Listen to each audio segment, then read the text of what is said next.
Singomakhanya siyakhuleka eNdlunkulu, siyakhuleka kwingonyama yamakhosi Silo esihleli esihlalweni inkosi uMisuzulu kaZwelithini. Siyakhuleka Ndabezitha. Sicela ukwenza le video ngokwazi ukuthi Ndabezitha ama-video ethu esiwenzayo uyawabuka Ndabezitha, uyawulandela u-social media, isikakhulukazi i-account yethu Singomakhanya. Le video ke Ndabezitha iqonde esihlalweni nje ngqo kuwe Ndabezitha, njengoba sibheke nje kumhla ka-22 kwephezulu la khona kuzobe kunomgubho laphaya eSandlwana la kugujwa khona ukunqoba kukaZulu enqoba amankengane emandulo ewanqobela lapha yana eSandlwana, okuyimpi eyaduma kakhulu ngokuthi impi yaseSwandlana, ibutho lala liholwa khona ingonyama uCetshwayo kaZulu. Ndabezitha, ngithi angikudlulisele le video ngokukhulu ukuzithoba Nkosi yami, njengoba nje uza lolu suku la ngomhla ka-22 siyazi ukuthi Ndabezitha ujwayele ukwethula izipichi ezinohlonzo futhi ezinamandla. Besicela ke Ndabezitha, siyisizwe sakho Nkosi yami, naku sibhekene nenkinga yama-illegal foreigners, naku sibhekene nenkinga yezigilamkhuba ezingene kuleli likaMthaniya ngokungemthetho, zazo-violate yonke imithetho yesizwe kanye neye-South Africa, bayi-violate yonke. Abagcini lapho Ndabezitha bayadelela, bayeyisa isithunzi sesizwe, bayasithatha njengoba sinjalo basiphonse emgqomeni kaDoti. Bathi angeke bezwe ngoZulu bona, basho isizwe Ndabezitha sakho esihloniphekile, esihlonishwe emhlabeni wonke.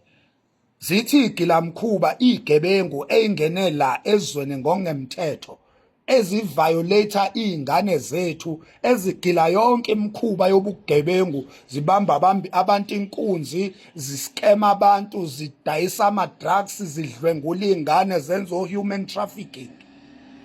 Namhlanje zenza izipichi lezi gilamkhuba, ziyadelela, ziyashuthwa, ziyaposta ko social media, zichanasa phezu kwamakhanda esizwe, ziyadelela, zisigibele emakhanda. Ndabezitha, besicela suZulu ukuthi sicela usinikeze umhlahlandlela, sinike Ndabezitha ama-directives ukuthi senze njani. Besicela nje Ndabezitha isinqumo esiwunqamlajuqu, ngoba Ndabezitha asibasabi labantu Ndabezitha.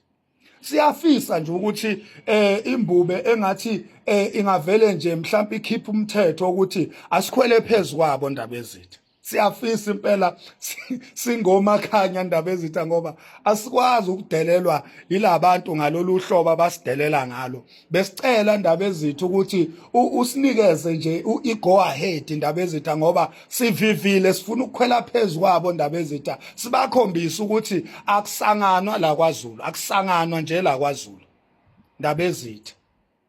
Ngiyaxolisa Ndabezitha mhlawumbe makhona amagama anane enhlabathi, kodwa Ndabezitha ukucasuka kwethu siyisizwe ngenxa yokubuka Ndabezitha isithunzi sethu sizothathwa izigebengu, isithunzi sethu sizongcoliswa izigebengu. Sicasukile, sidiniwe Ndabezitha, silinde izwi elilodwa Ndabezitha oyolukhuluma mhla ka-22 zivele ikhale Ndabezitha. Silindile Nkosi yami, silindile Ndabezitha, ngoba manje nami nje la ngakhele khona Ndabezitha sengiyazi nje ukuthi ngiyoqala ngenze njani Ndabezitha. Wonke umuntu Ndabezitha ulindele Ndabezitha, sicela usinike ama-directive ukuthi sibenze njani lezi gilamkhuba zezigebengu ezidelela ngalolu hlobo la kwelikaMthaniya Ndabezitha, ezweni lakho.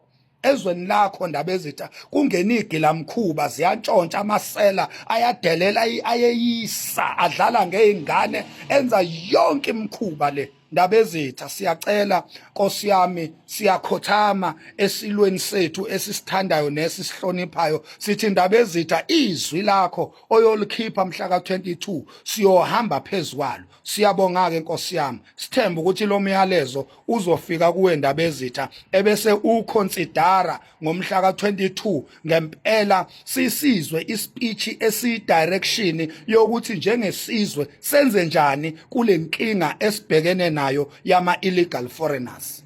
Siyabonga Ndabezitha. Bayede.